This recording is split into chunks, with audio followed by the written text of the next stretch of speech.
Hi everyone. In this video, let us discuss about VGGNet. So the full name of VGG is Visual Geometry Group, right? Visual Geometry Group, right?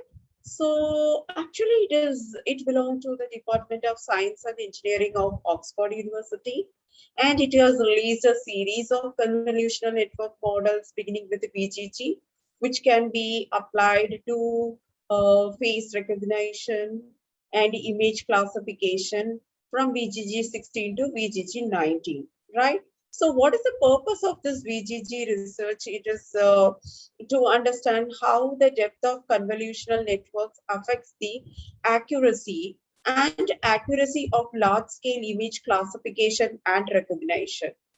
In order to deepen the number of network layers and to avoid too many parameters, a small 3x3 convolution kernel is used in all layers, right?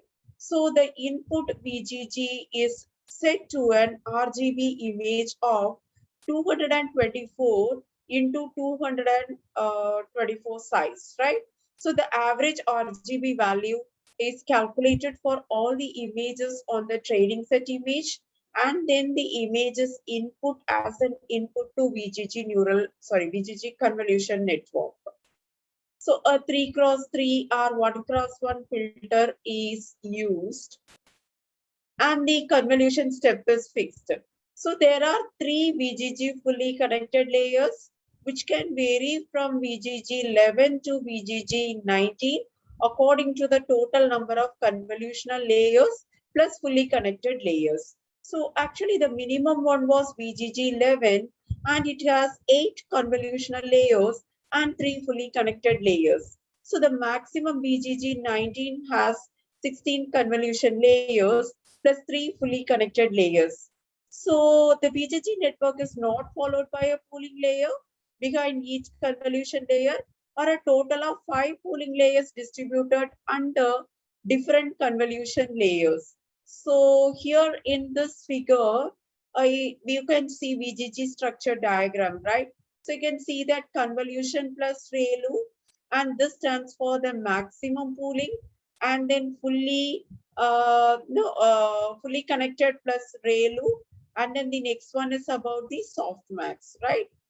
So this is basically image, and then you can see this is how the structure actually differs, right? So this is how the structure actually differs. So VGG 16 contains 16 layers, and VGG 19 contains 19 layers. So a series of VGGs are exactly the same in the last 3 fully connected layers, right? It is exactly the same as in the last 3 fully connected layers. The overall structure includes how many convolution layers that you can see: 1 set, 2 set, 3, 4, 5, right? So you can see that a series of VGGs are exactly the same in the last 3 fully connected layers. The overall structure includes 5 sets of convolution layers followed by a maximum pool, right? It is followed by a maximum pool. The difference is that more and more cascaded convolution layers are included in the 5 sets of convolution layer. So each convolution layer in AlexNet contains only one convolution, and the size of the convolution kernel is 7x7, right? Right. So in VGGNet, each convolution layer contains 2 to 4 convolution operations. The size of the convolution kernel is 3x3. The convolution step size is 1. The pooling size, right? So step size is 1. The pooling kernel is 2x2, and the step size is 2. So the most obvious improvement of VGGNet is to reduce the size of the convolution kernel and increase the number of convolution layers, right? So using multiple convolution layers with a small convolution kernels instead of a large convolution layer with the convolution kernels can reduce parameters on one hand, and the author believes that it is equivalent to more non-linear mapping, which increases the fit expression ability. So two consecutive 3x3 convolutions are equivalent to 5x5 receptive field, and there are equivalent to 7x7. So why do we use 3x3 convolution instead of 7x7, right? So here you can see twofold. One including 3 ReLU layers instead of 1 makes the decision function more discriminative, and 2 reducing parameters. For example, the input and output are all C channels, 3 convolution layers using 3x3, right? And 1 convolution layer using 7x7 requires, so like 7x7 you can see, right? So this is how it is being there, right? So this can be seen as applying a kind of regularization to the 7x7 convolution, so that it is decomposed into 3 convolutions. So the convolution layer is mainly to increase the non-linearity of the decision function without affecting the receptive field of the convolution layer. Although the convolution operation is linear, ReLU adds non-linearity. We all know the function of rectified linear unit, right? So definitely what it does, it will add non-linearity. Now look at this table, right? So the first one is about image, 2 cross convolution, 224 into 224 into 64. So here this is the image 224 into 224 into 3, right? So basically 3 stands for the kernels, I mean channels, right? Red, green, and blue, right? So we all know this already. The first one is about image 224 into 224 into 3, and there is no striding, no kernel. And after that, what is happening? Convolution, right? So convolution is 224 into 224 into 64. Here also you can see that it is convolution plus ReLU, right? So 224 into 224 into 64. So that is basically the convolution. Here you can see kernel size as 3x3 and stride is equal to 1.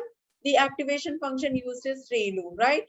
And then the maximum pooling again 64. So 112 into 112 into, right? So can you see that over here? Right? So in the next convolution, we are getting it as 112 into 112 into 128, right? Then the maximum pooling is done. We get 56 into 56 into 128. And the next convolution, the output is 56 into 56 into 256. Then maximum pooling 28 into 28 into 256. And then the next convolution, 28 into 28 into 512, right? And then maximum pooling 14 into 14 into 512. And then the next convolution 14 into 14 into 512. Maximum pooling is 7 into 7 into 512, right? So if you multiply, you'll be getting this one, right?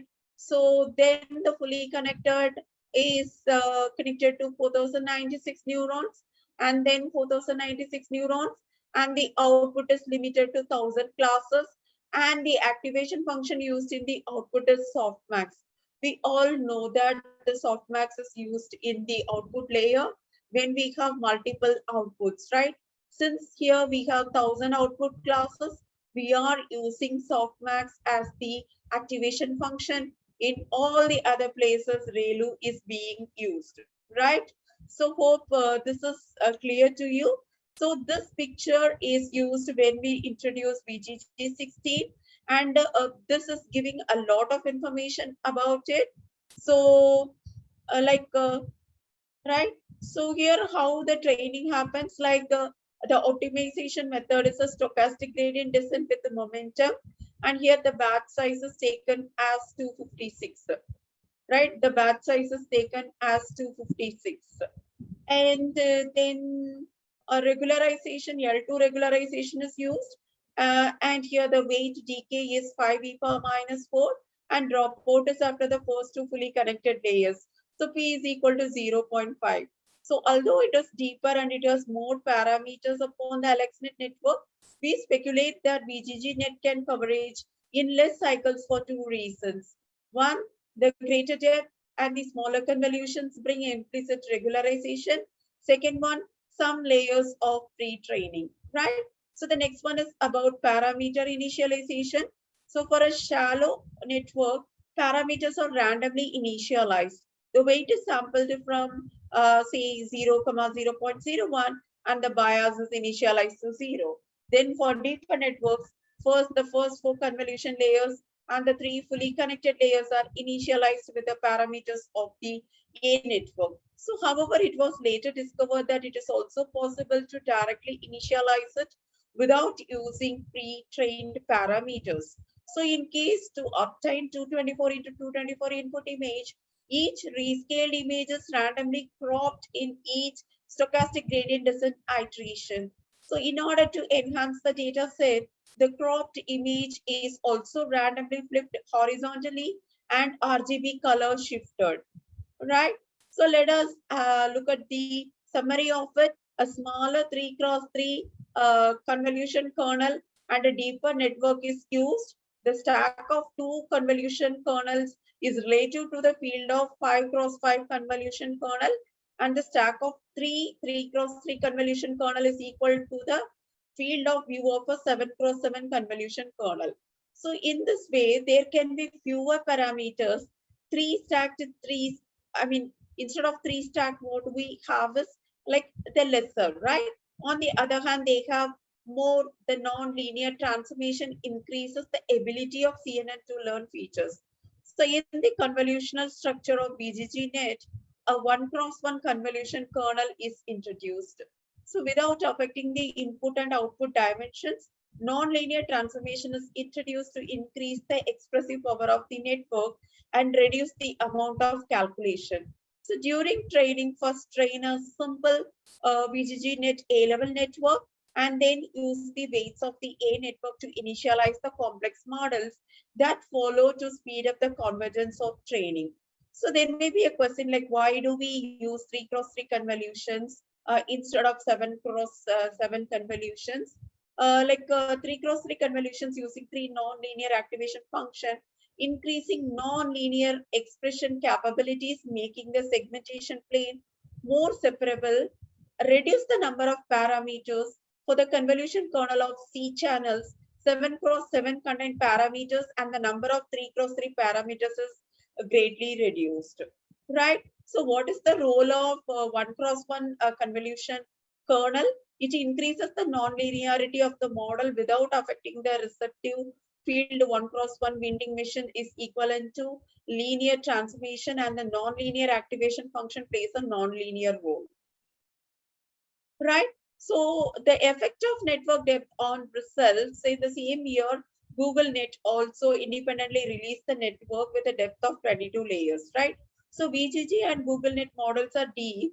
Small convolution VGG only uses 3 cross 3, while GoogleNet uses 1 cross 1, 3 cross 3, 5 cross 5 model is more complicated, right? And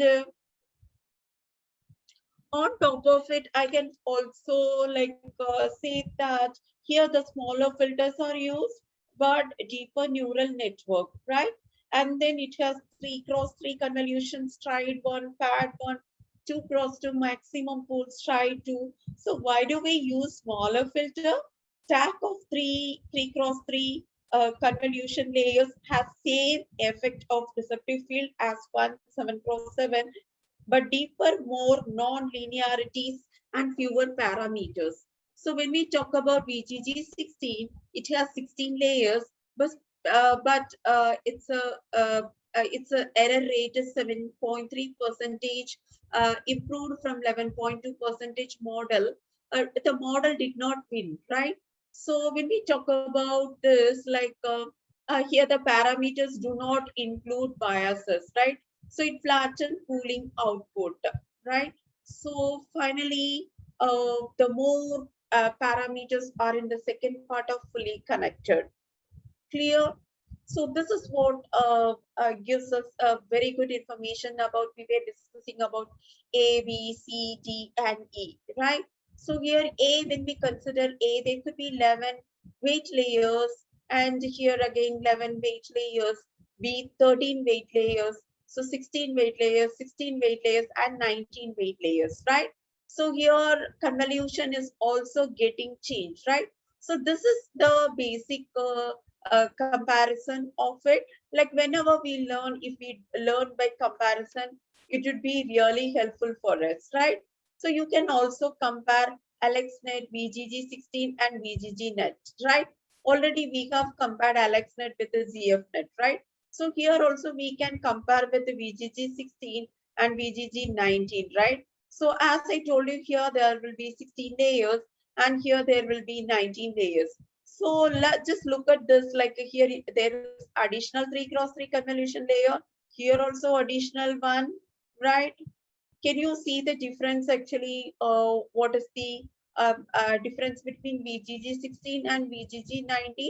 So there is some additional layers from this VGG16 to VGG19, right? So hope this is clear to you, right? So this is a video that makes you to clearly understand what is VGG16 and VGG19, and now we have also compared with the AlexNet and several networks, right? So this is, I hope that this is clear to you. Thank you.